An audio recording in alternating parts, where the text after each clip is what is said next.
It's time for the SAT question of the day. This is from March 25th, 2013, and today we have an improving sentences question.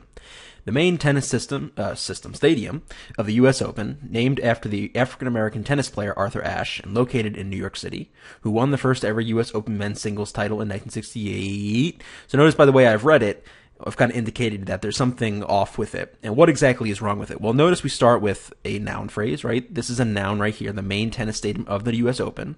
And then it is modified with this participial phrase, named after the American tennis player Arthur Ashe and located in New York City. So this whole thing just modifies the tennis stadium.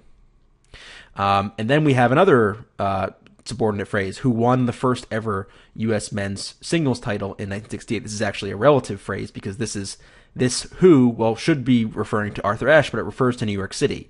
And notice there's a lot of things going on here. So this who can't refer to New York City. That's number one. Number two, there's no main verb in the sentence, so this is a fragment. This is the main issue with the sentence, is a fragment. There's no main verb that carries the action. It's just incomplete, which is why when I read it, I trailed off. It didn't end well because we're still waiting for the main action of the sentence.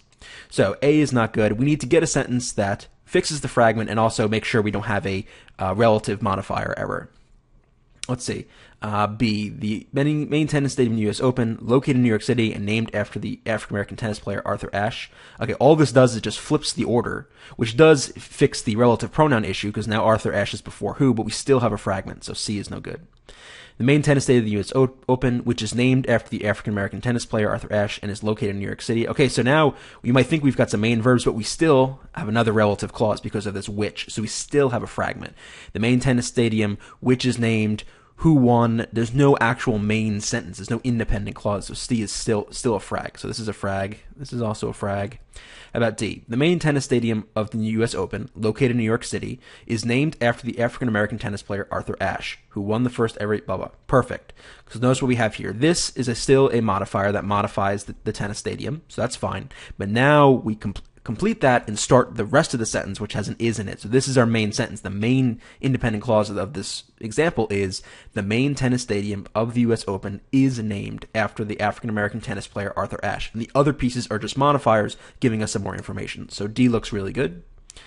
And how about E? The main tennis stadium of the U.S. Open being located in New York City and having been named after the African-American tennis player Arthur Ashe, who won blah, blah, blah. So a lot of things wrong here. First is wordy.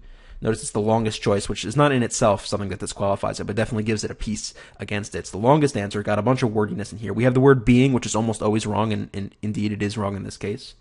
And we still have a fragment, so we still have the same error, and we've introduced new ones. So D is definitely not good. So the best choice here for sure is choice D. Fixes the errors, doesn't introduce any new ones, and doesn't make it unnecessarily wordy.